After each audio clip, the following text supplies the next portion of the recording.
De pronto es lo malo en los colegios, apellidar con A o con B. Eres primero en todo y bueno, primero agradecer a la organización de este evento. Se han esmerado un montón y eso es muy loable. Y también a los asistentes, porque estamos este par de días dedicándole al evento, y con las disculpas del caso, los que estamos viniendo de los otros países siempre salimos a hablar por teléfono, internet, esto y lo otro, porque parecería que nada avanza si es que no está uno presente. Y lo veo aquí a mi viceministro del Trabajo, que también está igual trabajando todo el tiempo, y el viceministro de Pensiones al otro lado. Creo que la delegación de Bolivia esta vez ha sido muy nutrida. Y bueno, hemos estado comentando con el viceministro Zabaleta, el viceministro de Trabajo, la ausencia de la Central Obrera Boliviana en una reunión tan importante como esta del diálogo social. ¿Por qué? Porque al final de cuentas, ¿qué significa un diálogo? Estar intercambiando opiniones, posiciones, pero dialogándolas al mismo tiempo, sin imponerlas. La Central Obrera Boliviana ha tenido un cambio reciente de dirigentes y ha entrado gente que esperemos esté también dispuesta a sentarse en una mesa de diálogo para poder dialogar. Bueno, yo, como lo decía Jorge, soy presidente de la Confederación de Empresarios Privados de Bolivia. Vengo del sector industrial, soy industrial. Estoy hace 2 años y un poquito más, me han reelegido por 2 años más como presidente de la Confederación. Y básicamente nuestras presentaciones son muy similares a las que presentó el viceministro de Pensiones el día de ayer, pero para no hacerla muy reiterativa, vamos a pasar las filminas o las láminas que están presentes, y voy a pedir a nuestro colaborador de las láminas que por favor empecemos con ¿Cuáles son los aspectos generales? Los esquemas tradicionales de seguridad social son poco eficientes, todos lo sabemos. La pobreza se concentra principalmente en los grupos de personas de la tercera edad, mujeres y población rural, como lo ha dicho también HelpAge. La seguridad económica de las personas adultas mayores como un derecho humano es fundamental. La Constitución promulgada por este gobierno, el gobierno del presidente Evo Morales, ha garantizado una sección dedicada a los derechos de los adultos mayores. Pasemos, por favor. O hay creo que no hay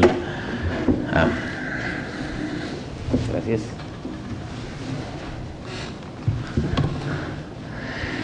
Este es un cuadro de las características de los hogares que reciben por ingresos el bono sol. Bueno, se ha saltado más de la... Perdón, estamos volviendo ahí.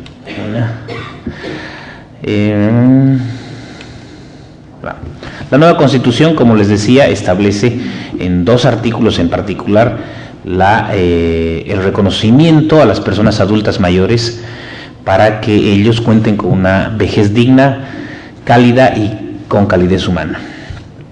Estos bonos se han ido dando en el tiempo en Bolivia a partir del 97 con la creación del bono sol, luego con el cambio de gobierno vino el Bolivida, nuevamente el bono sol, y ahora se ha convertido a través de disposiciones constitucionales en la renta dignidad. Lo que nos hace prever que hasta cuando seamos viejitos y no tengamos aportes, vamos a tener una renta. Mi madre, mi suegra reciben la renta. De pronto hay una suerte de intención sana del gobierno de repartir a todos, como se explicaba acá el día de ayer. No hay una discriminación de quienes pueden recibir y quienes no, lo cual es un tema absolutamente bueno y ponderable de parte de la nueva ley. Las transferencias monetarias directas son un mecanismo de redistribución de la riqueza. Los mecanismos de cobertura social a la población adulta, cuya gran mayoría no gozaba de ningún beneficio, ahora tiene estos ingresos y es una herramienta que ayuda a reducir la pobreza, hasta la de los hijos que se sacaban las rentas de los padres, como lo explicaba ayer Mario. El bono sol, que era el primer modo de transferencia, fue altamente estudiado también en otros países, llamó mucho la atención el famoso bono sol, porque era un bono solidario que la gente, a través de los recursos de las empresas capitalizadas, redistribuía a los adultos. En términos monetarios, esa transferencia representaba un ingreso equivalente al 27% del ingreso per cápita anual de Bolivia, y más del 85% de las familias recibían este ingreso. Ese bono se empieza a pagar en el 97, su valor era de $248 a todos los individuos mayores de 21 años al 30. No los pagaban a los jóvenes, sino se iba a una cuenta de acumulación y sí se lo pagaba a la gente mayor de 65 años, a través de los dividendos que daban las empresas capitalizadas. El monto de este bono estaba determinado bajo un modelo de cálculo que utilizaba 3 supuestos: las proyecciones realizadas por el INE, que es el Instituto de Estadísticas, sobre el número de beneficiarios al 97, que eran aproximadamente 297,000. Hoy Bolivia tiene como 3 veces más de eso, de personas que reciben esta renta dignidad. Hay características del promedio de los hogares que recibían, por ejemplo, las mujeres, los hogares rurales, los adultos mayores, en varones, y hay una discriminación de en qué utilizaban esos recursos. Voy a recuperar acá porque los lentes ya no me permiten ver tan a la distancia. El impacto en los hogares más pobres es considerablemente más alto, ya que esos hogares que no tenían ningún ingreso ahora pueden percibir algo de los ingresos que distribuye obligatoriamente el Estado. En un hogar pobre, casi el 5% del ingreso mensual, o el 0,1% de un hogar rico. El impacto del bono sol sobre el ingreso mensual, ahí tienen unas características sobre dónde ha ido a beneficiar en mayor razón este ingreso. ¿Está muy rápido? ¿O tengo los 15 minutos? Gracias. Otorgar pensiones no contributivas a sectores de la tercera edad no solo beneficia ellos, sino que también se observa un efecto intergeneracional en la formación de capital humano. Los hogares utilizan estas transferencias monetarias en la formación de capital humano, principalmente educación para las generaciones más jóvenes, lo que a largo plazo va a elevar los niveles de bienestar de todos los hogares. Ese es parte del concepto del bono dignidad y de los bonos solidarios que se daban desde el 97. Tratar de que la gente llegue a una edad adulta y no necesite de bonos, sino que más bien su capacidad y sus habilidades le den la posibilidad de ir generando una renta con su trabajo. La aplicación de las transferencias monetarias directas no condicionadas representa una buena opción como mecanismo de pensiones no contributivas, por la mejor relación costo-beneficio que se tiene con respecto a otro tipo de bonos o transferencias que requieren mecanismos de seguimiento. Porque además del mayor efecto esperado en los hogares más pobres, no es solamente su gasto el que incrementa sustancialmente, sino también el gasto de los bienes que contribuyen a la formación de capital humano, que a lo largo del plazo contribuyen a la ruptura del círculo de la pobreza.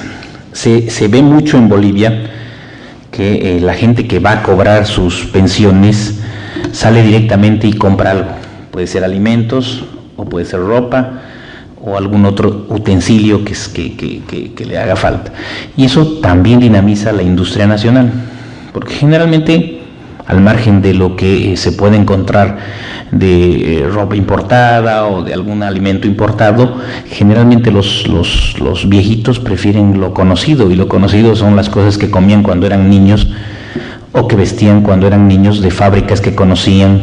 Entonces es bien interesante el asunto. A mí me pasa con mi madre y con mi suegra, que las llevo una vez al mes a cobrar su renta, y lo primero que hacen es comprar cosas que supuestamente a ellas les hacen falta y que son de industria nacional.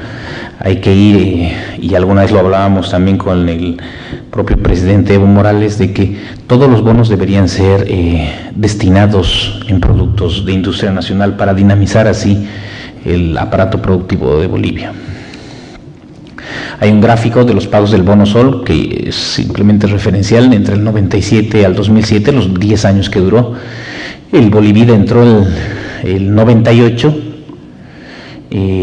redució sustancialmente la pensión, pero se pagaba una vez al año, tal cual el Bolivida y el bono dignidad, que ahora se paga mensualmente.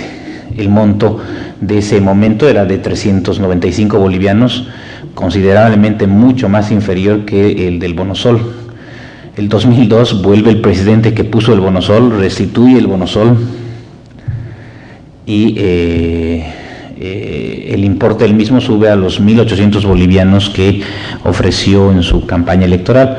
Un presidente que tuvo demasiadas dificultades y después no pudo sostenerse en el gobierno, el presidente Gonzalo Sánchez de Lozada.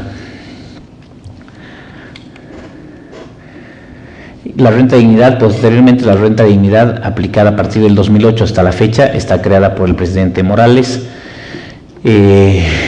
por la Ley de la República 3791 del 2007, que tiene por objeto establecer una renta universal de vejez dentro del régimen de seguridad social no contributivo.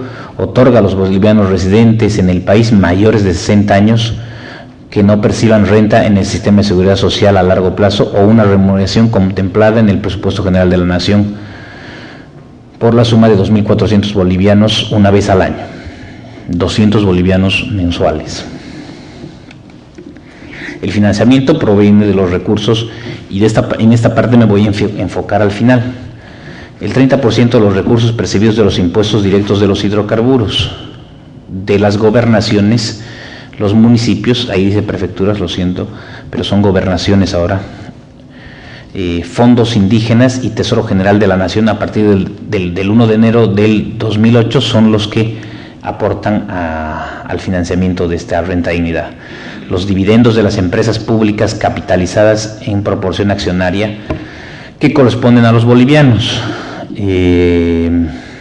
Las empresas públicas capitalizadas que pasaron a manos del Estado también aportan a la renta de dignidad.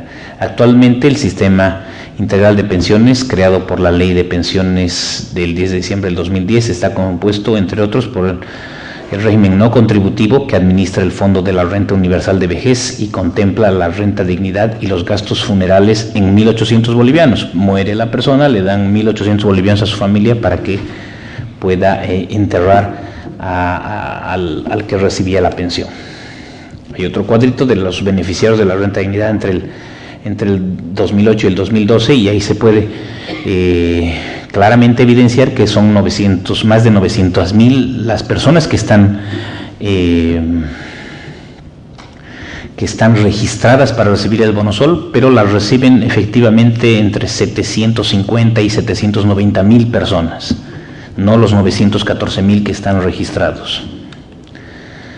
Entre abril del 2008 y el 2012, esa transferencia ha llegado a 914.000 beneficiarios entre La Paz, Cochabamba y Santa Cruz, de los cuales solo el 16% representa 153.000 beneficiarios que tienen algún tipo de cobertura. O sea, de los 900.000 hay solo 153.000 que al margen tienen una cobertura, alguna de las coberturas de beneficios de seguridad social. O sea que hay un universo gigantesco para crecer en el tema de trabajar en darle algún tipo de sistema de seguridad social a los otros 700.000 que están por fuera. Son los cuadros de la renta de dignidad por gestiones. El número de beneficiarios se ha mantenido relativamente estable en un promedio de 770.000 por año, que eso es lo que les comentaba, y lo que hay que hacer es ir actualizando las bases de datos de la gente que ha fallecido, de la gente que está fuera del país y de los que no pueden cobrar esa renta. Tienes que estar en Bolivia físicamente para cobrar los 200 bolivianos. No existe un poder o algo que haga que te puedan pagar la renta. Estos son más cuadros que se los vamos a dejar para que ustedes puedan ver el valor del dinero que se ha movido en la economía. Es interesante porque se traspasa dinero a gente que va a utilizar para comprar algo. o para pagar alguna necesidad, y eso dinamiza de todas maneras la economía. Se observa una marcada preferencia por los cobros mensuales. La gente prefiere, en vez de un pago anual, que sea mensual su pago. En el ámbito rural, este ingreso permite mantener sus patrones de consumo, la comida que compran para el mes, los temas de gastos que ellos tienen, y se preserva que también no se endeuden en cosas que no les van a ser duraderas en el tiempo, ¿no? Gracias. Y yo decía, y voy a volver a la parte del financiamiento, ¿qué va a suceder cuando dejemos de percibir la renta petrolera, si bajara el barril de petróleo? ¿Qué vamos a hacer cuando se deje de redistribuir la renta minera, si bajan los precios de los minerales? ¿Qué vamos a hacer si las empresas nuevamente recuperadas por el Estado dejan de generar utilidades? ¿Qué vamos a hacer si el clima de inversiones hace que las empresas establecidas en el país, en mi país, tengan un clima de negocios adverso y empiecen a cerrar? ¿Qué vamos a hacer sin mercados para los productos que producimos? Y hay un montón de qué más vamos a hacer, o qué podríamos hacer, o qué pasaría si. Por eso es tan importante el diálogo social. Porque de pronto y con el mayor respeto, me voy a referir solamente a mi país, pero no puedo hablar de lo que pasa en Perú, no puedo hablar de lo que pasa en otros países, en Ecuador. De pronto pasan exactamente lo mismo. Es más, estoy seguro que es exactamente lo mismo. Unos que presionan por más y nosotros que presionamos por menos. Nosotros que queremos pagar así y los otros que quieren que les paguemos así. Entonces, de alguna manera hay que acercar esos dos puntos, y para eso sirve el diálogo social. Ese es un buen ejemplo de que cuando seamos viejitos y no haya que redistribuir, es pues difícil redistribuir pobreza. ¿Cómo redistribuimos pobreza? ¿Cómo redistribuimos el pan que no tenemos en nuestras mesas? Entonces, es importantísimo generar encuentros de diálogo social, y eso es solamente voluntad. Está el gobierno de Bolivia presente, están los empresarios de Bolivia presente, pero no están las centrales obreras. Lo único que estamos haciendo es tratar de construir un país. ¿Por qué? Porque ustedes bien saben los cambios políticos que ha sufrido Bolivia en los últimos años. Y estamos tratando de construir algo que ya está. O sea, hay un nuevo gobierno con otra mentalidad, pero bueno, pues hay que seguir avanzando. No nos vamos a cerrar las puertas, o no vamos a cerrar las puertas, apagar la luz e irnos. Hay que seguir insistiendo en que podemos ser un país con futuro, y eso es lo que los empresarios estamos haciendo. ¿Qué deben hacer los trabajadores? Pensar sensatamente, y lo veía acá también. O sea, todos presionan por algo. Está bien, que no vengan las inversiones, es bueno y es malo. Es como preguntarse qué sexo tienen los ángeles, ¿no? La inversión siempre es positiva. Lógicamente que respete el medio ambiente, que tenga reglas claras para desarrollarse, que sepa que si excede en algo, en contaminación o en evasión impositiva, se lo va a sancionar y se la va a quitar. Se le va a quitar el negocio a ese inversor, porque está rompiendo las reglas. Pero nos ponemos a discutir en cosas salariales. Hoy día leía un artículo en Gestión que decía, ¿por qué hablamos tanto del incremento salarial? Lo mismo que sucede en Bolivia. Nadie se va a morir si hay un incremento salarial impuesto.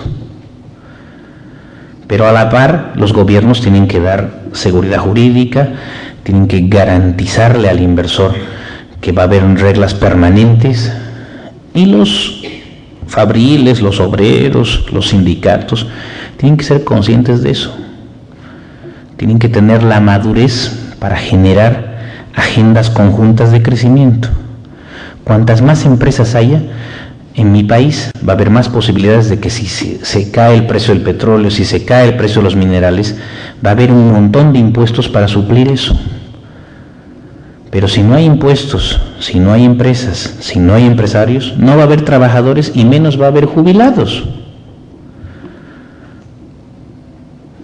Parte de la discusión es cómo encontramos ese camino, cómo juntamos las tres voluntades: gobierno, empresarios y trabajadores.